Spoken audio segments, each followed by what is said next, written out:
Ration ഡോക്സിൻ്റെ അടുത്ത വീഡിയോയിലേക്ക് സ്വാഗതം. ഇന്നിപ്പോൾ നമ്മൾ പറഞ്ഞാൽ Dominic and the ladies purse, അതായത് വളരെ തണുത്ത രീതിയിലുള്ളൊരു തുടക്കമായിരുന്നു ആ സിനിമയുടെ എന്ന് പറയുന്നത്. കാര്യം പ്രൊമോഷനുകളും കാര്യങ്ങളും ഒന്നും ഇല്ലാതെ തിയേറ്ററിലേക്ക് എത്തിയ സിനിമയാണെന്ന് നമുക്കറിയാം. പക്ഷേ അതിനെക്കുറിച്ച് നമ്മൾ പറയുമ്പോഴത്തേക്ക് നമുക്ക് മനസ്സിലാവുന്നത്, അതായത് ഒരു പ്രൊമോഷൻ ഇല്ലാതെ, അതായത് ഒരു സിനിമയെ പ്രൊമോട്ട് ചെയ്യുന്ന തരത്തിലുള്ള വീഡിയോകളോ മറ്റു കാര്യങ്ങളോ ഒന്നും ഇല്ലാതെ ഇപ്പോൾ തിയേറ്ററിലേക്ക് എത്തുന്നത്, അതായത് ഹൈപ്പ് ഒട്ടും ഇല്ലാതെ ഏതൊരു ചെറിയ താരത്തിൻ്റെ സിനിമകൾ പോലും മാക്സിമം ഹൈപ്പ് ഉണ്ടാക്കി തിയേറ്ററിലേക്ക് വരാനും അതിൽ നിന്ന് പരമാവധി പൈസ ആദ്യത്തെ ദിവസം തന്നെ തിരിച്ചു പിടിക്കാനും നിർമ്മാതാക്കളും നടന്മാരും അല്ലെങ്കിൽ മറ്റ് ടെക്നീഷ്യൻസും ഡിസ്ട്രിബ്യൂട്ടേഴ്സും എല്ലാം ശ്രമിക്കുന്നിടത്ത് മമ്മൂക്കയുടെ ഏറ്റവും വലിയ പ്രത്യേകത എന്താണെന്ന് വെച്ചാൽ അദ്ദേഹത്തിൻ്റെ സിനിമയ്ക്ക് പ്രൊമോഷൻ എന്ന് പറയുന്നത് നന്നേ കുറവായിരിക്കും. അതായത് മറ്റുള്ള നടന്മാരുമായിട്ട് താരതമ്യം ചെയ്യും. ഇപ്പം മമ്മൂക്കയ്ക്കൊപ്പം നിൽക്കുന്ന ലാലേട്ടനോ അല്ലെങ്കിൽ സുരേഷ് ഏട്ടൻ മുതൽ ഇങ്ങോട്ടുള്ള താഴോട്ടുള്ള യുവതാരങ്ങളിൽ തന്നെ നമുക്കറിയാം, ദുൽഖർ സൽമാൻ ആയാലും പൃഥ്വിരാജ് ആയാലും ആരുടെ സിനിമയ്ക്കാണെന്നെങ്കിലും വലിയ രീതിയിലുള്ള പ്രൊമോഷനുകൾ നടന്ന് തിയേറ്ററിലേക്ക് എത്തുമ്പം മമ്മൂട്ടി കമ്പനി അല്ലെങ്കിൽ മമ്മൂക്കയുടെ സിനിമകൾ, പ്രത്യേകിച്ച് മമ്മൂക്കയുടെ സിനിമകൾ മമ്മൂട്ടി കമ്പനി നിർമ്മിക്കുന്ന സിനിമയാണെന്നുണ്ടെങ്കിൽ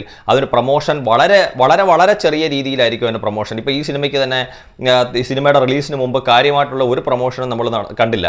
ഇപ്പോൾ സിനിമ റിലീസ് ചെയ്തതിന് ശേഷമാണ് ശരിക്കും പറഞ്ഞാൽ മമ്മൂക്ക പറഞ്ഞ അദ്ദേഹത്തിന് കടുത്ത പനിയായിരുന്നു. ഇപ്പോഴും അദ്ദേഹത്തിന് പനിയാണ്. പിന്നെ ഇനിയും മാറിയിരിക്കുന്നത് ശരിയല്ല. കാര്യം പ്രേക്ഷകരെ കാണണം, അവരോട് രണ്ട് വാക്ക് സംസാരിക്കണമെന്നുള്ള രീതിയിലാണ് മമ്മൂക്ക ഇപ്പോൾ ഈ പ്രൊമോഷനകത്ത് പങ്കെടുത്തത് തന്നെ. പക്ഷേ സാധാരണഗതിയിൽ നമുക്കറിയാം, എത്രയോ വളരെ മുമ്പേ തന്നെ ഇത്തരത്തിലുള്ള പ്രൊമോഷനുകളും കാര്യങ്ങളും ഒരു സിനിമയെ സംബന്ധിച്ചിടത്തോളം നടത്തേണ്ടതായിരുന്നു.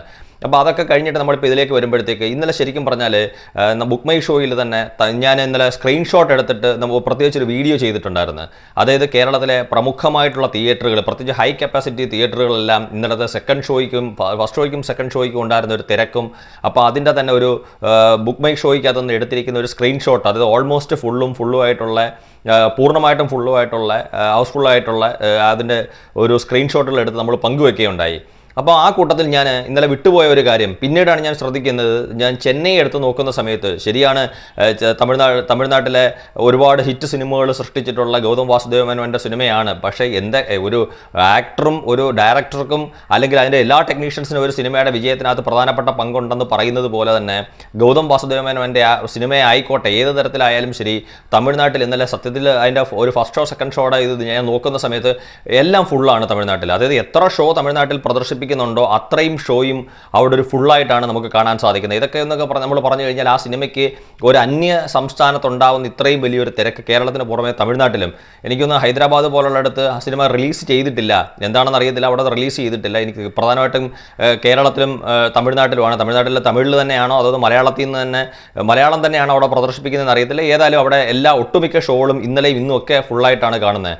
അപ്പം നമുക്കിപ്പോൾ അതിൻ്റെ ഒരു വേൾഡ് വൈഡ് കളക്ഷനിലേക്ക് നമ്മൾ വരുമ്പോഴത്തേക്ക് ഇപ്പോൾ സാക്നിൽക്ക് പുറത്ത് വിട്ടിരിക്കുന്ന കളക്ഷൻ അനുസരിച്ച് ഏതാണ്ട് 8 കോടി രൂപയാണ് 2 ദിവസം കൊണ്ട്. സാധാരണ ഒരു മമ്മൂക്ക ചിത്രത്തിന് നമുക്കറിയാം അത് പോരാന്നുണ്ടെങ്കിൽ പോലും ഇപ്പം മമ്മൂക്കയുടെ ഇപ്പോൾ ഇത്തരത്തിലുള്ള രീതിയിൽ പ്രൊമോഷനും കാര്യങ്ങളും ഒന്നും ഇല്ലാതെ തിയേറ്ററുകളിലേക്ക് വന്നിരിക്കുന്ന Dominic and the ladies purse എന്ന് പറയുന്ന സിനിമയ്ക്ക്, അതായത് തുടക്കത്തിൽ തന്നെ ഡീഗ്രേഡേഴ്സ് വളരെ ശക്തമായിട്ടുള്ള രീതിയിൽ ആഞ്ഞടിച്ചപ്പോഴും ഇത് ഒരു വളരെ സിമ്പിളായിട്ടുള്ള വളരെ ലളിതമായിട്ട് പറഞ്ഞു പോകുന്ന ഒരു കഥയായതുകൊണ്ട് സ്വാഭാവികമായിട്ടും മൗത്ത് പബ്ലിസിറ്റിയിലൂടെ വലിയൊരു വിജയം തീരേണ്ട സിനിമയുടെ കളക്ഷൻ ഒരു തരത്തിൽ പിടിച്ചു നിർത്താൻ വേണ്ടി ചില ഡീഗ്രേഡേഴ്സിന് ആദ്യഘട്ടത്തിൽ സാധിച്ചുവെങ്കിൽ പോലും ഇപ്പോൾ ഈ ഒരു 8 കോടി രൂപ വേൾഡ് വൈഡ് ആയിട്ട് കളക്ട് ചെയ്യുന്നു എന്ന് പറയുമ്പോഴത്തേക്ക് അതിനകത്ത് 8 കോടിക്കകത്ത് തന്നെ എനിക്ക് തോന്നുന്നു ഒരു 3-3.5 കോടിയോളം ഓവർസീസിൽ നിന്ന് വന്നിട്ടുണ്ട്.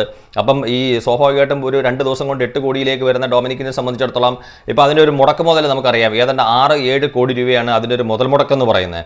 അതായത് ഒരു ബിസിനസ് കളക്ഷൻ ഒന്നും കൂടാതെ 2 ദിവസം കൊണ്ട് അത് 8 കോടിയിലേക്ക് സാക്നിൽക്ക് പുറത്തുവിട്ടിരിക്കുന്ന ഈ കളക്ഷൻ പ്രകാരം 2 ദിവസം കൊണ്ട് 8 കോടിയിലേക്ക് എത്തിയിരിക്കുന്ന Dominic and the ladies purse എന്ന് പറയുന്ന സിനിമ തുടർന്ന് തിയേറ്ററിൽ പ്രദർശിപ്പിക്കുമ്പോൾ നമുക്കറിയാം ഏതാണ്ടൊരു തെറ്റില്ലാത്ത രീതിയിലുള്ള ഒരു കളക്ഷനിലേക്ക് ആ സിനിമ വന്നു ചേരും. അപ്പോൾ അങ്ങനെയാണെങ്കിൽ തന്നെ നമുക്കറിയാം അപ്പോൾ മമ്മൂട്ടി കമ്പനി എന്ന് പറഞ്ഞു കഴിഞ്ഞാൽ 100% ഗ്യാരണ്ടി ഉള്ള, അതായത് 100% സക്സസ് റേറ്റ് ഉള്ള ഒരു നിർമ്മാണ കമ്പനി. അപ്പോൾ ഒരു മോശമായ സിനിമയ്ക്കകത്ത് മമ്മൂക്ക ഒരിക്കലും കൊണ്ടുവന്ന് തലവെച്ച് കൊടുക്കത്തില്ലെന്നും അത്തരത്തിലുള്ളൊരു സിനിമയായിട്ട് മമ്മൂക്ക ഇറങ്ങത്തില്ലെന്നും നമുക്ക് നന്നായിട്ട് അറിയാം.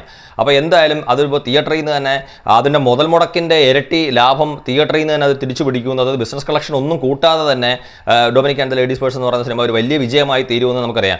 അതോടൊപ്പം തന്നെ വരുന്ന ചില വാർത്തകൾ പ്രകാരം ഏതാണ്ട് സോണി ലൈവിനും ഏഷ്യാനെറ്റ് എനിക്ക് തോന്നുന്നു, ഏഷ്യാനെറ്റിനുമായിട്ട് അതിൻ്റെ ഒരു സാറ്റലൈറ്റ് റൈറ്റ് വിറ്റുപോയപ്പം അതൊരു OTT റൈറ്റ് വിറ്റുപോയ കൂട്ടത്തിൽ 22 കോടി രൂപയാണ് രണ്ട് പേർക്കായിട്ട് ഷെയർ ചെയ്തിട്ടോ മറ്റോ അതിൻ്റെ OTT റൈറ്റ് വിറ്റെന്നാണ് എന്നുള്ള വാർത്തകളാണ് പുറത്തു വരുന്നത്. അങ്ങനെ തന്നെ രണ്ടുപേർക്കുമായിട്ട് എനിക്ക് തോന്നുന്നു 12 കോടിയും 10 കോടിയായിട്ട് ചേർന്നായിട്ട് 22 കോടി രൂപയ്ക്കാണ് അതിൻ്റെ സാറ്റലൈറ്റ് OTT റൈറ്റ് വിറ്റുപോയിട്ടുള്ള വാർത്തകളും വരുന്നുണ്ട്. പക്ഷേ ആ 22 കോടി എന്ന് പറഞ്ഞു കഴിഞ്ഞാൽ ബിസിനസ് കളക്ഷൻ നമുക്ക് ഇതിനകത്ത് ഇപ്പോൾ തൽക്കാലം കൂട്ടണ്ട.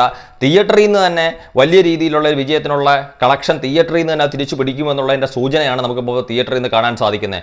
ഏതായാലും ഒരു വലിയ രീതിയിലുള്ള ഒരു കളക്ഷനകത്ത് Dominic and the ladies purse എത്തിച്ചേരട്ടെ എന്ന് നമുക്ക് ആഗ്രഹിക്കാം. Thank U.